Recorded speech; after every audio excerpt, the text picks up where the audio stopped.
Believe it or not, he's very nervous, and if you've ever seen the play Peter Pan where you have to clap to bring Tinkerbell back, it's kind of the same thing. He's a little nervous, and we got to do the Garbo chant to get him out here. So here we go. Garbo, Garbo, Garbo, Garbo, Garbo, Garbo, Garbo, Garbo.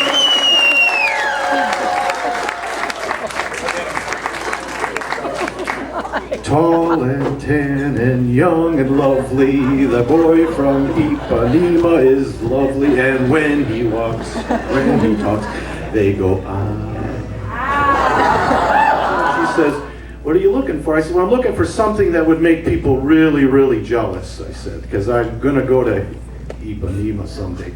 So she says, I got the thing just for you, and I got to show you. This is what she gave me, so, you know.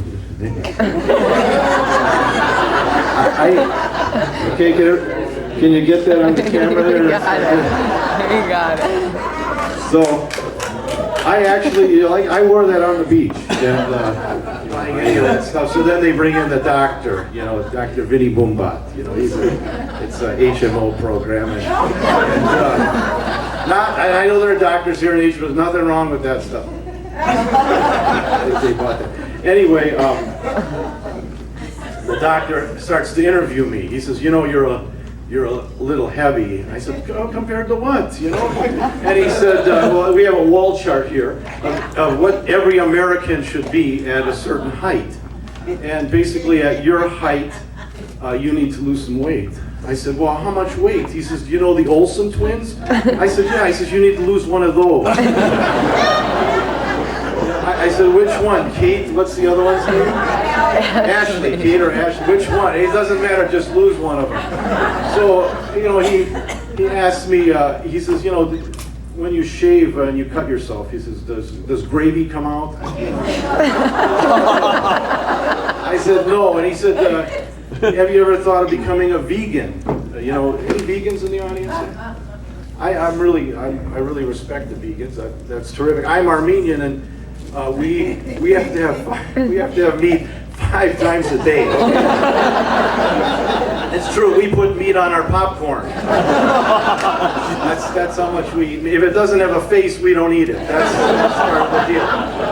Although I did have an uncle who was a super vegan, he didn't eat anything that cast a shadow. I had to throw that one in. That's pretty good. So anyway, this doctor's giving me a hard time, and finally I said, "Doc, let me tell you a little story about George Burns." When George Burns was 98 years old, they said, "George, you drink a lot of whiskey and you go out with younger women, you smoke cigars. What does your doctor say about this behavior?" And George took a cigar out and he said, "My doctor's dead." Your Excellency doesn't speak English, so I will be interpreting for him.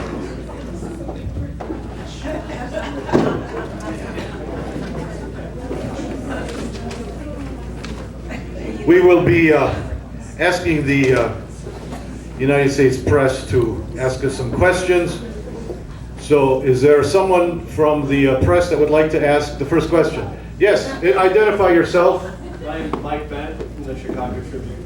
Your Excellency, do you think your country can help America with its war on global terror?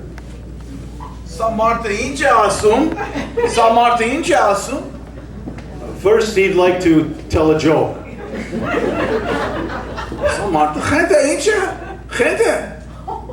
He just had his coffee with 2 lumps.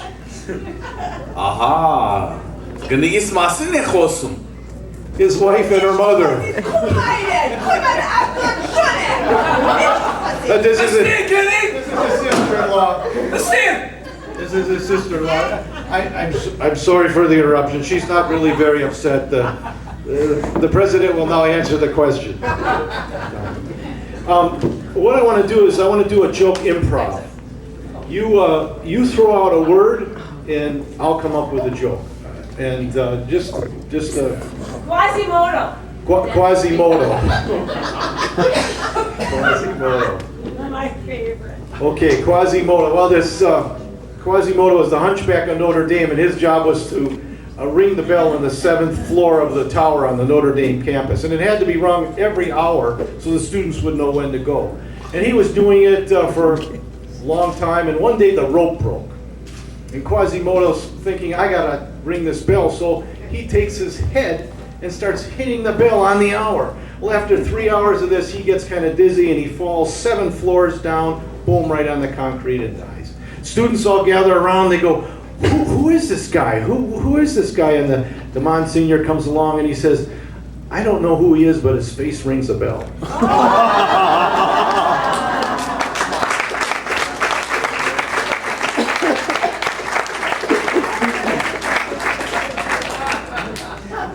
Any word, just throw out a word.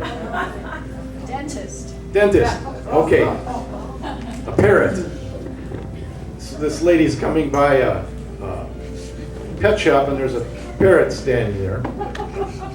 The parrot says, hey lady, you're fat and ugly. The lady looks and she keeps going. She's coming home from work that night and the parrot says, hey lady, you're fat and ugly. And the same thing happens in the morning and she goes into the pet shop and she says, you better do something about this parrot. And the manager says, I'm sorry, he says, this parrot that's got a bad attitude, I'll take care of it, lady, don't worry. So the lady's coming home from work that night, and the parrot says, hey, lady. And the lady stops and she goes, yeah? And the parrot says, you know.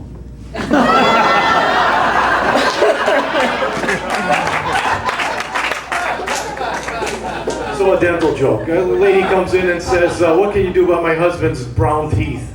You know, he won't bleach them. The dentist says, have him wear a yellow tie. Okay, what else? Any other ones? Oh my goodness. Mascara. A parrot? Okay. So these 3 guys, it's a grandma's birthday, and so the first one says, buys her a brand new Mercedes, and the next grandson buys her a condo on Michigan Avenue in Chicago. Well, the third one didn't have that kind of money, so what he did is he hunted down the internet and he found a parrot that if you gave it the Bible verse, it could recite that Bible verse. And so the grandmother got all this stuff, and she got the grandsons together. She said, I got the best grandsons in the world, she said. She says, you know, I get my friends over, we get in that Mercedes, we put the top down, and we cruise down Michigan Avenue in Chicago, and then we go into my condo, we look at the beautiful lake, and she turns to the third grandson, and she says, and that chicken was just delicious. So, I'm sorry, what did you ask her? Mascara. Mascara, okay. So this guy had a parrot that would swear all the time. And it just had a filthy, filthy mouth on it. So he was having his girlfriend come over, and he says to the parrot, I can't have you in the room. You're a potty mouth. So he takes the parrot, he puts it in the freezer, and the girlfriend comes over, and 20 minutes later the girlfriend leaves, and he goes and he says, geez, I forgot the parrot. He brings the parrot out. He says, I hope you learn your lesson, he says, about this language. And the parrot says, I promise not to swear anymore, but I do have one question. And the guy says, well, what's your question? He says, well, what the hell did the turkey do wrong?